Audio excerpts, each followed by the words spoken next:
Hello বন্ধুরা, আমি এখন আছি মদন টানা ২ নং ওয়ার্ডে। আমার পাশে আছে একজন বাউল শিল্পী, খুব চমৎকার সুন্দর গানটি কেমন হয়েছে এবং কেমন লেগেছে আপনারা সবাই কমেন্টে মন দিয়ে জানাবেন। সেই কমেন্টের অপেক্ষায় আমরা শিল্পী সহ রইলাম। তাহলে আমরা এখন গান শুরু করতে যাচ্ছি।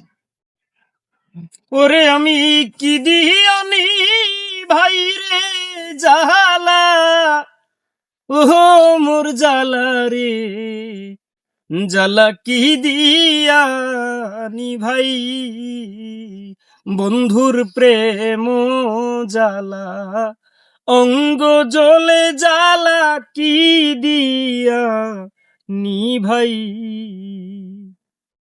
বন্ধু কি মহিমা জানে পরাণ ধরিয়া টানে, দুই নয়নে ভঙ্গিমা দেখা